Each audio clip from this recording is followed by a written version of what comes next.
I'm a new legislator. I used to be an engineer. I still am an engineer, but I don't get to do that a whole lot more.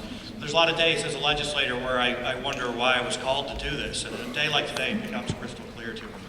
This is, I'm going to follow kind of in the lines of Representative Cox and just tell you a brief story about how I came to be involved with charter schools before I joined the legislature. My older son, and it's going to sound like I'm bragging a little bit, but I want to show you just another perspective, has a stunning intellect. We realized pretty early on that he was very, very good at mathematics. And as he worked his way through grade school, it seemed like the school was having a hard time finding the appropriate math program for him. And we ended up in a number of meetings with the school.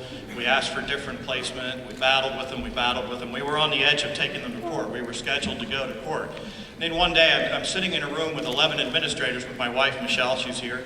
And these folks were sitting there. I would say out of the 11 people in the room, 6 or 7 of them have never even met my son and had the arrogance to tell me what was best for him socially, emotionally. They said, oh, he's ready for more mathematics, higher level mathematics, but we just don't think he's ready to be in classrooms with older kids and bigger kids and so forth. I just was stunned by the arrogance of these folks who thought they had more knowledge of what was best for my son than myself. Nobody on the world, other than perhaps my wife, and loves him more than we do. We know we're not going to do anything that's not in his best interest.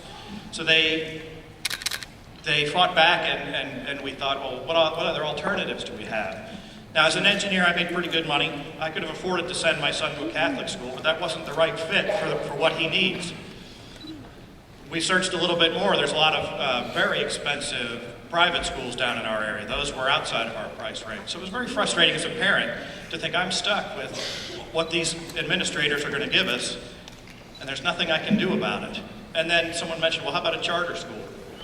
This is an important point I want to make. When they mentioned a charter school, my first thought was, oh no, I only hear bad things about charter schools. They're not very good. Someone said, well, no, there's one that's very close to you that you should look into. It turns out it was 3 blocks away from our home. And so we looked into it, and we heard very good things about it. They had a blended program. It's half cyber, half brick and mortar.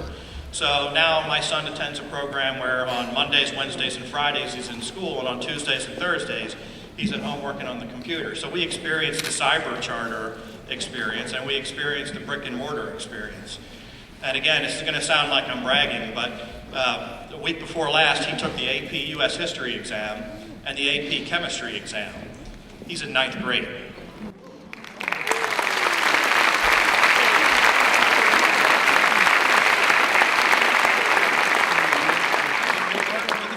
We took him out of one of the best school districts in the state with AstroTurf football fields, lighted football fields, $8 million worth of tennis courts, every amenity that you could possibly hope for.